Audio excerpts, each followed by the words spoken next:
What is going on, guys? So welcome back to the channel, or welcome to the channel if it's your first time here. Please consider subscribing if you are new. So today we're going to be going over all the big game releases for the month of February 2024. Now the year started off kind of slow, but we get into the swing of things in February, especially for anybody who's a fan of any JRPGs. We got a good amount of JRPGs coming out and a little bit of other things. So we're going to be getting into all of that right after this.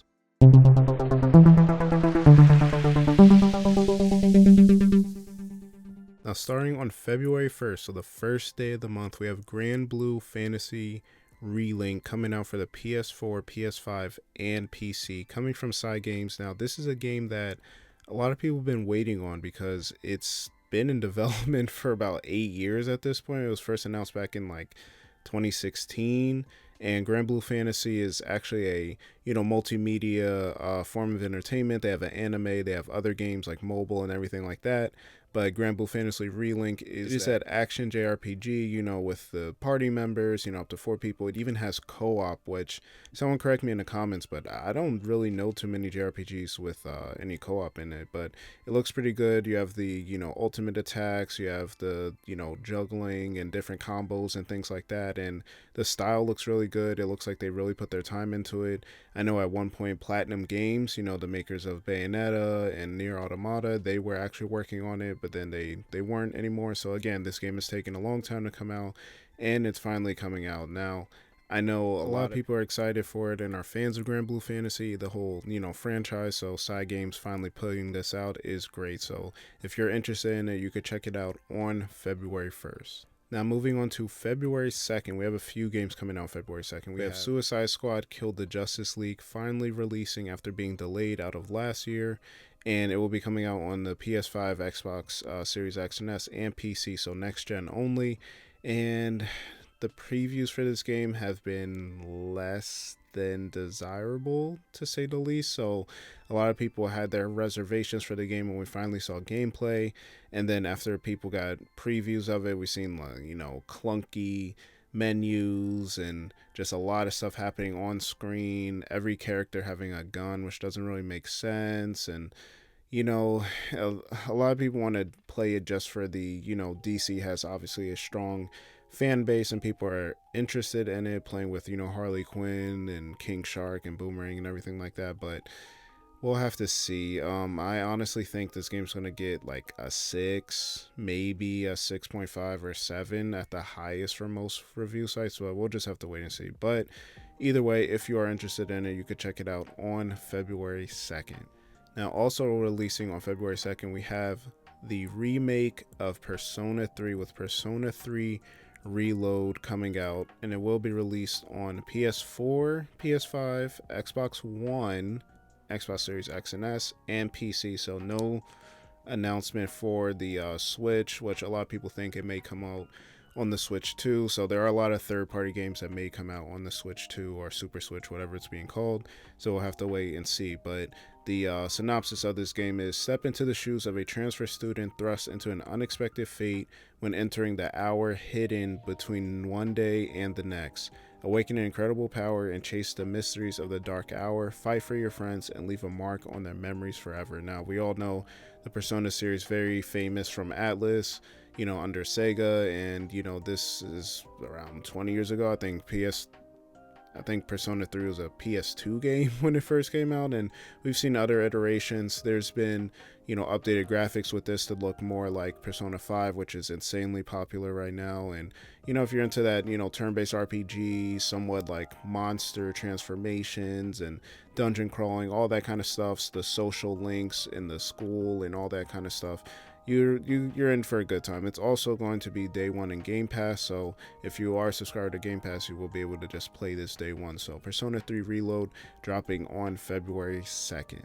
Now, the third and last game dropping on February 2nd, we have Jujutsu Kaisen Cursed Clash coming out for the Switch, PS4, PS5, Xbox One, Xbox Series X and S, and PC. And now, if you're a fan of Jujutsu Kaisen, Bandai Namco has been coming out with all these anime arena fighters. Again, I'm not necessarily into them.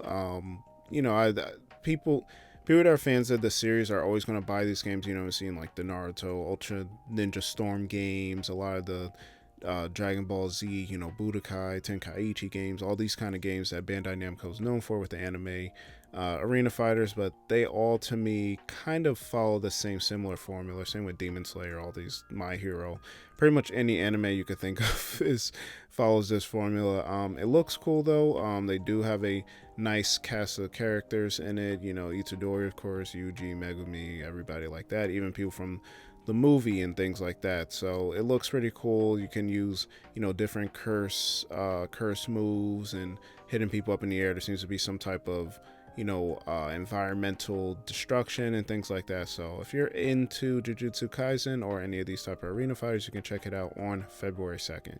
Now moving on to February 6th, we have Splatoon 4. Oh, I'm sorry.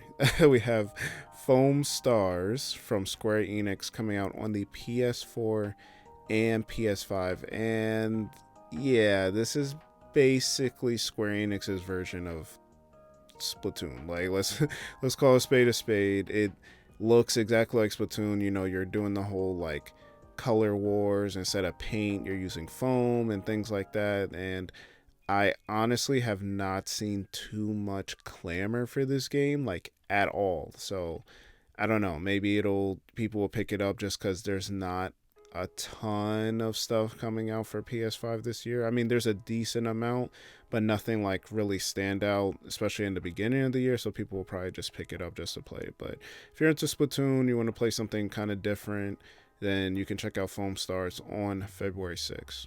Now moving on to February 8th, we have one of the few first-party games from PlayStation this year coming from Arrowhead Studios, and that is Helldivers 2 coming out exclusively on the PS5. And now the synopsis for this game is: step into the boots of an elite class of soldiers whose mission is to spread peace, liberty, and manage democracy using the biggest, baddest, and most explosive tools in the galaxy. So we've seen in the previews for this game that it's kind of similar to Halo. You have these not super soldiers in a sense, but you know, special individuals that are trained specifically, you know, in these war fighting, you know, tactical environments and things like that. They even put them to sleep, you know, cryogenic sleep for 200 years and things like that. The thing with Helldivers is you can play alone, but they do, you know, expect you to want to play with multiple people. It's not really a story-driven game or anything like that. Like, most of the narrative elements are pretty much like just in the gameplay, so you can play through, you know, go in these different worlds and make sure that everyone's pretty much following the rules and everything like that. So again, it seems like a mix of like Halo and Star Wars in a sense when it comes to how the democracy and the world and how everyone kind of follows everything. So but it doesn't have a single player campaign, so it's really designed to play with people, which I guess this is their version of like a live service without having like an actual live service, just like trying to push people into playing online and playing with a bunch of people so that they can push their other live service games once those actually come out. But Helldivers 2, it looks alright. Again, I don't know too many people that are that interested in it, but if you are interested in it, you can check it out on February 8th. Then moving on to February 14th, yes, Valentine's Day. Perfect day to drop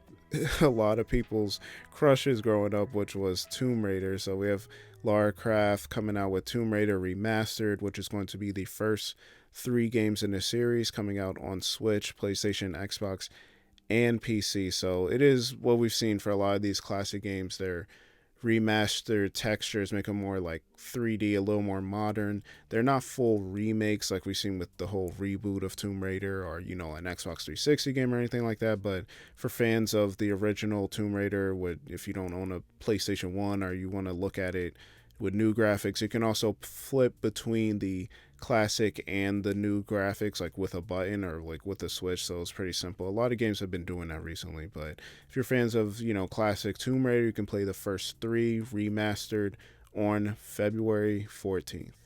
Then moving on to February 16th, we have Mario vs. Donkey Kong. Now this is a remake of the DS game. This is coming out on Nintendo Switch only, of course, and you know, it's a cool like puzzle game, cool remaster, little action game for a little bit. Now we've seen, the Switch is going to have a lot of games like this, smaller games or like remakes and things like that until the new system comes out. They're kind of just squeezing that last bit out of the Switch that they can. But yeah, it's cool, Mario versus Donkey Kong. I don't know how popular of a series it is. A lot of people would rather have a new Donkey Kong game, but in the meantime, to hold us over, you have Mario versus Donkey Kong, which, it's cool little. If you like Captain Toad or any of those smaller puzzle games in the Mario universe, you'll probably enjoy this. So you could pick it up for Nintendo Switch on February 16th. Now, also dropping on February 16th, we have the long awaited or just delayed. I don't know how many people are actually waiting for it, but Skull and Bones finally coming out for PS5 and Xbox Series X and S. Now, Skull and Bones, for people that don't know, is Ubisoft's long awaited, like, Sea of Thieves, Pirates of the Caribbean type game. And what it really is an open world naval combat multiplayer game where you become a pirate as you rise from an outcast to a kingpin. The game revolves around piracy and naval warfare with a fantastical setting during the late 17th century, the peak of the historical golden age. Then during your journey to become the ultimate pirate kingpin, players will build a fleet of ships they can customize and prey upon lucrative trade routes and things like that. So it does seem to be, that ongoing just open world or open sea, I guess, for lack of better terms, pirate game. You can, jump in routes, steal from other pirates or boats and hijack and things like that, build your crew up. And this game, honestly, people have been waiting for it just to get out so they don't have to hear about it anymore. It's been delayed like to oblivion at this point, so it's just good to see it finally come out. It's kind of weird with Ubisoft, they have some high highs and then some really low lows. Like Prince of Persia just came out, a lot of people really liked it.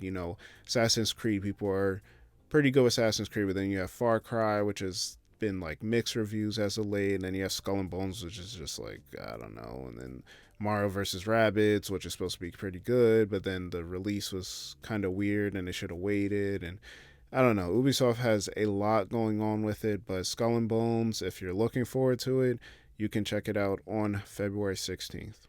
And then to end the month, on the last day of the month, which is a leap day, we have on February 29th, Final Fantasy VII Rebirth. Now, this is one of a lot of people's probably most anticipated game for the entire year, let alone the month of February. And if you played Final Fantasy VII Remake back in 2020, you know exactly why. Now, Final Fantasy VII in general is considered one of the greatest, not just JRPGs or RPGs, but games of all time. A lot of people's favorite game, Cloud Strife, one of the most iconic video game characters. And even me, I never played Final Fantasy or anything like that. And if you're not into like turn-based, it does that perfect blend of like action, but like real time, still kind of turn-based combat. I think they really mastered that.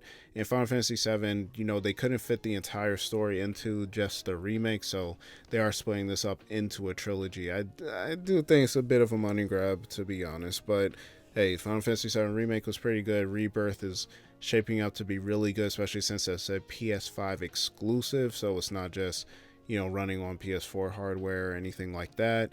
Will we see this on the Xbox consoles? We don't know. We know the Square Enix relationship with Microsoft is getting, it's being repaired a little bit. Just, Phil Spencer really pushing for that. But until that happens, you can play it on PS5 on February 29th. And that pretty much wraps it up, guys. So that's my top 10 games you should look out for the month of February 2024. Let me know in the comment section below, which of these games are you looking forward to the most? Are you skipping out on anything? Are there games you're just not interested in? You think they should delay or push up or should have came out last year? Anything like that. Y'all let me know all that in the comment section below. Check all the links in the description as always.